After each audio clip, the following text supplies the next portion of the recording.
महेंद्र अपनी पत्नी हेमलता के साथ एक छोटे से शहर में रहता था। महेंद्र बहुत ही गरीब था और उसकी पत्नी हेमलता काफी समय से बीमार चल रही थी। महेंद्र के अपने 8 बच्चे थे, जिसकी वजह से महेंद्र को घर चलाना बहुत ही भारी पड़ता था। वे दिन रात काम करके भी उतने पैसे नहीं कमा पाता था जिससे कि वो अपने 8 बच्चों को भरपेट खाना खिला सके और अपनी बीमार पत्नी का ठीक से इलाज करा सके। एक रोज महेंद्र काम करके घर लौटता है तो देखता है कि उसके घर में उसके 8 बच्चों के साथ 2 और बच्चियां खेल रही हैं। महेंद्र गुस्से से अपनी पत्नी से कहता है, ये 2 बच्चियां कहाँ से उठा लाई हो? अजी, मेरी बहन के मरने के बाद से जीजाजी की हालत काफी खराब हो गई है, जिसकी वजह से उन्हें अस्पताल में भर्ती होना पड़ रहा है। तो ऐसे में वो अपने दोनों बच्चियों को हमारे पास छोड़ गए हैं। अरे हमारे खुद के 8 बच्चे कम थे जो अब इन दोनों को और पालो। मैं तो पहले ही 8 बच्चों का ठीक से पेट नहीं भर पा रहा हूँ, अब इन दोनों का पेट कैसे भर पाऊंगा? पहले ही पड़ोस के लोग और बाकी सब लोग मेरा मजाक उड़ाते हैं कि देखो आ गया 8-8 बच्चों का बाप, और अब तो सब मुझे 10 बच्चों का बाप कहकर चढ़ाएंगे। अरे जरा अपनी हालत देखो, बीमारी के कारण खुद तो हर वक्त चारपाई पर पड़ी रहती हो और मैं सारा दिन धूप में पिसता हूँ। अजी, आप ऐसे क्यों बोल रहे हो? अजी, जैसे हमारे 8 बच्चे पल गए वैसे ही ये भी पल जाएंगे। आप ऐसे गुस्सा न करो। इन बच्चों का पेट भरने के लिए दिन भर मेरी क्या हालत होती है ये बस मैं ही जानता हूँ। कभी कभी तो लगता है कि कहीं दूर भाग जाऊं। अजी, आप ऐसे न बोलो और मुझसे एक वादा करो कि मेरे मरने के बाद आप हमेशा इन 10 बच्चों का पूरा ख्याल रखोगे। महेंद्र हेमलता की एक नहीं सुनता और वहाँ से चला जाता है। उसके जाते ही हेमलता की बीमारी की वजह से मौत हो जाती है। हेमलता की मौत को कुछ दिन बीत जाने के बाद से घर के हालत और बिगड़ने लगते हैं। घर में खाने का सभी सामान खत्म होने लगा था। तभी महेंद्र की सबसे बड़ी बेटी रेशमा एक ढाबे पर बर्तन धोने का काम करने लगती है। तभी महेंद्र वहाँ से गुजर रहा होता है कि उसकी नजर अपनी बेटी पर पड़ती है। रेशमा बेटी, तुम इस ढाबे पर लोगों के झूठे बर्तन धो रही हो? और क्या करती पिताजी, घर में खाने को कुछ भी नहीं बचा है तो मैं अपने भाई बहनों को भूखा नहीं देख सकती। बस उनका पेट भरने के लिए मुझे ये काम करना पड़ रहा है। अपनी बेटी की बात सुन महेंद्र की आंखों में आंसू भर आते हैं। मैं अपनी जिम्मेदारी से बचकर भाग रहा था, जिसकी वजह से मेरी फूल सी बच्ची को ये काम करना पड़ गया। जब मेरी छोटी सी बच्ची घर की जिम्मेदारी संभाल सकती है तो फिर मैं कैसे पीछे रह सकता हूँ? बेटी, आज के बाद तुम्हें ये सब काम करने की जरूरत नहीं पड़ेगी। आज से मैं बहुत मेहनत मजदूरी करूंगा पर कभी भी अपने बच्चों को भूखा नहीं सोने दूंगा। भले ही मैं मर भी क्यों ना जाऊं, पर मैं अपनी जिम्मेदारी से कभी पीछे नहीं हटूंगा। फिर क्या था, महेंद्र अपने काम पर जाता है और खूब मेहनत करता है। पूरा दिन काम करने के बाद महेंद्र का मालिक जयदेव उसे काम करने के बस 200 रुपए ही देता है। मालिक, ये तो आपने मुझे मेरे काम के बहुत कम पैसे दिए हैं। इतने पैसों में मैं अपने बच्चों का पेट कैसे भर पाऊंगा? अरे तो क्या मुझसे पूछकर 10 बच्चे पैदा किए थे? और पैसे तो तुम्हें इतने ही मिलेंगे।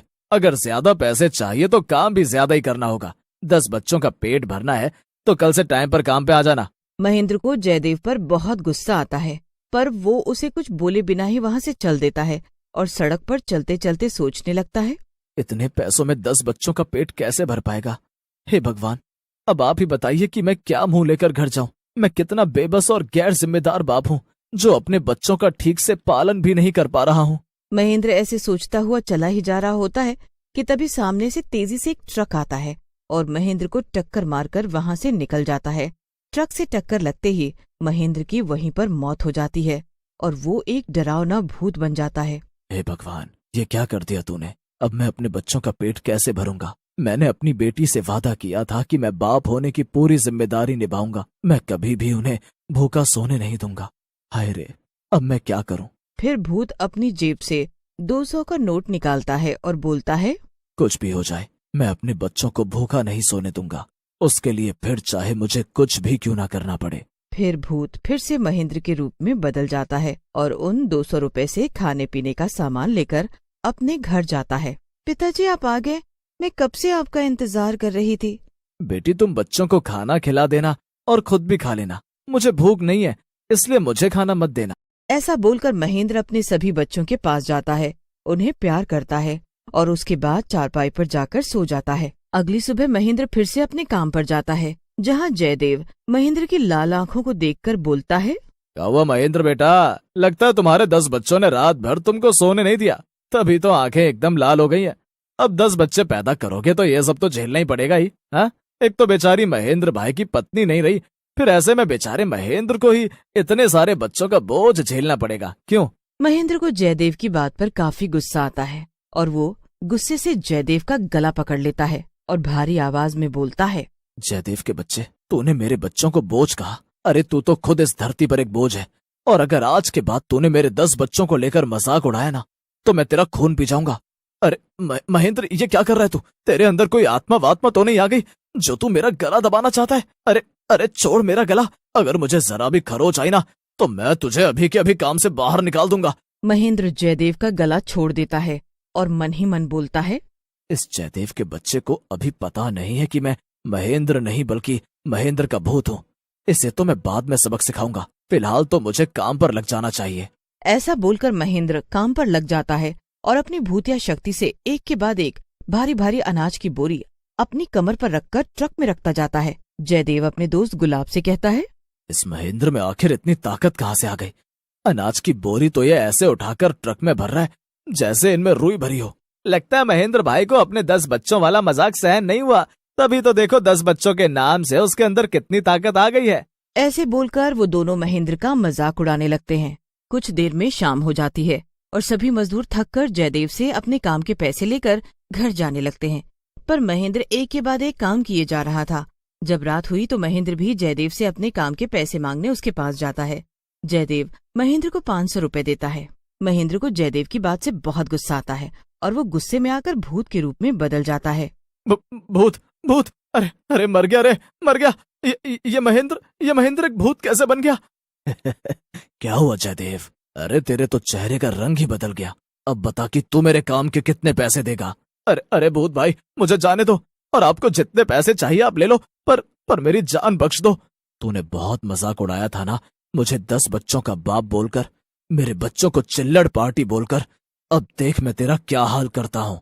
फिर भूत जयदेव के सारे पैसे ले लेता है और उसके बाद उसे गला दबाकर मार डालता है। भूत फिर से महेंद्र के रूप में आकर अपने बच्चों के लिए अच्छा अच्छा खाना और उनके लिए कपड़े लेकर घर जाता है। सभी बच्चे अच्छा अच्छा खाना और कपड़े देकर बहुत खुश हो जाते हैं। फिर महेंद्र अपनी भूतिया शक्ति से ढेर सारा काम करता है और खूब पैसे कमाता है। फिर कुछ ही दिनों में महेंद्र एक बड़ा आदमी बन गया और उसने अपनी पत्नी के नाम पर एक फैक्ट्री भी खोल ली। एक रात महेंद्र अपने कमरे में अपनी पत्नी की तस्वीर के सामने अपने भूतिया रूप में आकर उससे बात करने लगता है। हेमलता, मैं जानता हूँ कि मैंने तुम्हें बहुत दुख दिए थे और हमेशा अपने 10 बच्चों की जिम्मेदारी से दूर भागता था, पर आज देखो मैं मरने के बाद भी तुमसे किया वादा निभा रहा हूँ। मैं अपने 10 बच्चों को प्यार भी करता हूँ और उनकी पूरी देखभाल भी करता हूँ, पर मैं ये भी जानता हूँ कि मैं एक भूत हूँ और मैं ज्यादा दिनों तक अपने बच्चों के पास नहीं रह सकता। तभी वहाँ रेशमा आ जाती है। रेशमा को देखकर महेंद्र का भूत काफी सहम जाता है। पिताजी, आप एक भूत हैं। मैंने आपकी सारी बातें सुन ली हैं। आप हमें छोड़कर कहीं नहीं जाओगे ना पिताजी? मेरी बेटी, तुम बहुत समझदार हो, पर अब जब तुम्हें सब कुछ पता चल गया है तो मुझे यहाँ से जाना ही होगा। पर मैं जानता हूँ कि मेरे जाने के बाद मेरी बेटी अपने भाई बहनों का खूब अच्छे से ख्याल रखेगी। पर मैं तुमसे वादा करता हूँ मेरी बच्ची कि जिंदगी में कभी भी तुम्हें मेरी जरूरत पड़े तो बस मुझे याद कर लेना। मैं तुम्हारे पास होऊंगा। मैं अपने 10 बच्चों का ख्याल हमेशा रखूंगा। ऐसे बोलकर महेंद्र वहाँ से गायब हो जाता है। रेशमा उम्र में बड़ी थी और काफी समझदार भी थी, इसीलिए वो अपने भाई बहनों का ध्यान अच्छे से रखती थी। और जब भी रेशमा को अपने पिता की याद आती या महेंद्र को अपने बच्चों की याद आती, वो उनसे मिलने आ जाया करता।